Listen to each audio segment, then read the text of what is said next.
महाराष्ट्र क्रांती news, आवाज सर्वसामान्यांचा। धुळगाव येथे आषाढी एकादशी निमित्त फराळ वाटप। येवला तालुक्यातील धुळगाव येथे आषाढी एकादशीच्या पावन पर्वानिमित्त पंढरपूर तसेच विठ्ठलाचे कोटमगाव या ठिकाणी दर्शनासाठी पायी दिंडी सोहळा जाणाऱ्या भाविकांसाठी फराळ वाटपाचा कार्यक्रम उत्साहात पार पडला। या उपक्रमात ग्रामस्थ, वारकरी तसेच विविध सामाजिक कार्यकर्त्यांनी मोठ्या संख्येने सहभाग घेत स्वयंस्फूर्तीने आषाढी एकादशीच्या निमित्ताने भाविक भक्तांना साबुदाणा खिचडी, केळी तसेच इतर फराळाचे पदार्थ वाटप केले। गावकऱ्यांनी या उपक्रमाचे स्वागत करत आयोजकांचे कौतुक केले। यावेळी पांडुरंगाच्या नामस्मरणासोबत समाजसेवेची भावना जपणे हेच खरे वारकरी संस्कार आहेत असे मत उपस्थितांनी व्यक्त केले।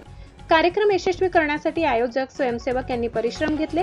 यावेळी वृषभ खोडके, सोमनाथ गायकवाड, गणेश गायकवाड, संतोष मांजरे, वाल्मिक गायकवाड, गणेश पीटर, नानासाहेब मोरे, सुभाष सरवर, मुन्ना तांबोडी, दीपक गायकवाड, अण्णा मांजरे, प्रवीण गायकवाड, गंगाधर गायकवाड, भाऊराव सूर्यवंशी, साहेबराव गायकवाड, दीपक सूर्यवंशी, सुनील मांजरे, अमोल मांजरे, करण जगताप, सीताराम गायकवाड यांच्यासह अनेक श्रद्धावान भाविकांनी फराळ वाटप केले।